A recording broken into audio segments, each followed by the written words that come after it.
In today's video, we're going to talk about Facebook ads. Yes, targeted paid ads on Facebook. Now, it's very tempting. They designed the platform to make us want to click that boost this post, boost this video button. But how do you get it to produce real results?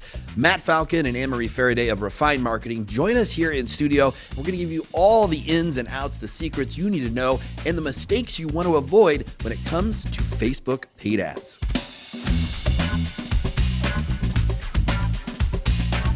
What are the do's and don'ts here for utilizing Facebook ads to grow your business? Yeah, I would say the first thing that we like to do is make sure that you're utilizing your own Facebook page's analytics to help inform your audiences. So it's really easy to go in and just pick a geography and pick a couple interests and press go. But what we would rather do is look at instead targeting your current Facebook followers, people who look like your Facebook followers. If you do have a pixel installed, you can target people who are coming to your website and people who look like they're coming to your website, because we can make assumptions around who we think is going to resonate with an ad. But really, I think that making sure that you're utilizing the people who are already currently following you is a great way to get engagement. Another thing that's important to keep in mind is that you don't really advertise on Facebook, you advertise with Meta. Mm-hmm. So those ads can serve across both Facebook and Instagram. Now you can make selections as to whether or not you want that to happen. So thinking about, again, looking at your audience, thinking about where those people are most likely to be, where they're most likely to leave and convert, are also helpful for planning your Facebook buy. It's also important to understand, I love your insight on like how different types of content performs differently. Mm-hmm. People are still stuck in this mindset that it's like it was 5, 6, 7 years ago where it's all linear. Mm-hmm. And our timelines aren't linear. That's why you'll see it's all based on engagement now. So you'll see, Susie's post shows up and like she posted this 3 weeks ago. Well, that's because people are commenting and engaging on it, right? So what are those how is the different types of content on Facebook changed and shifted? And then how do we utilize that information for a targeted paid campaign? Yeah, I think it's important to think through that person's journey with your brand from the very beginning. So to your point, the reel might be the first time that they're engaging with you. And that might be, so it could be something that's funny or entertaining that's going to catch their attention and get them to kind of recognize who you are. But then how can we build other ads or other content to kind of bring them along with us? So once they know who we are, maybe now is the time where we should start serving them ads about what our products might be. Maybe then it's sending them an ad about a free offer that we have. So I think it's capturing their attention with that entertaining content, but then following that up and retargeting them with other messages that aren't just like that same funny, entertaining content. We need to bring them closer to the purchase. Is that once we've got those people as our base of our followers, then we can stay in front of them with other messages to bring them through the funnel and closer to purchase. I also think you used one word that is really key for new advertisers, and that's boost. It's actually something that we recommend not doing most of the time. So there's a distinction between boosting a post and running an ad. And boosting a post is taking something that you've posted organically and then using dollars to enhance the reach.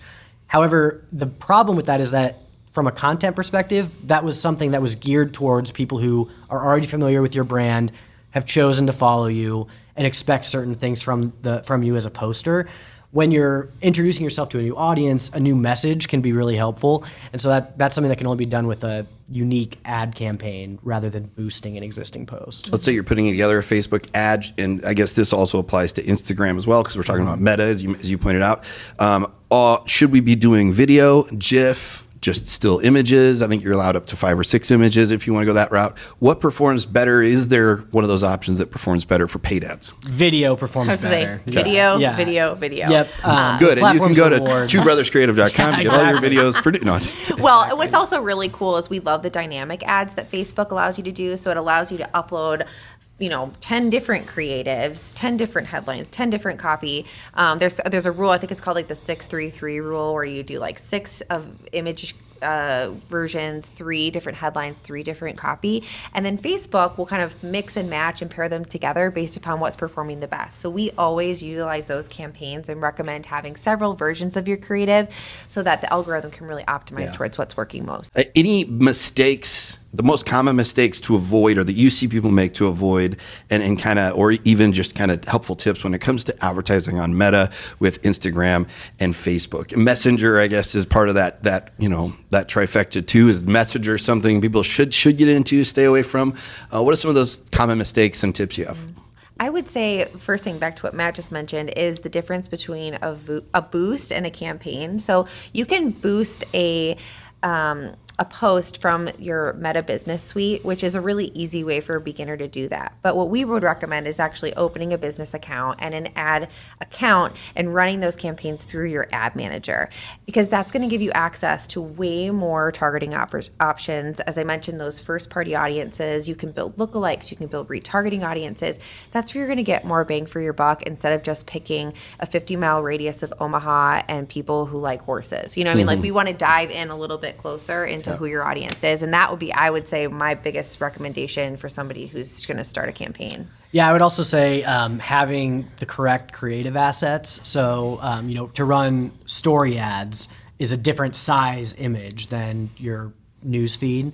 So, like, it'll let you run a horizontal image, but it just doesn't look good. It looks kind of amateurish. So I would say that that's another thing, is making sure that you have your creative assets to the right specs. But we really like to let Facebook kind of do its thing. I mean, upload all the assets that you can and give Facebook kind of the free reign to mix and match. To your point about should it run in Messenger. I mean, let Facebook kind of optimize towards where they're seeing the most conversions. But that also assumes that you have the right tracking in place so that Facebook understands what's not only driving traffic to your site, but what's getting that conversion or that goal to happen after that site visit. 'Cause that's who they'll optimize towards.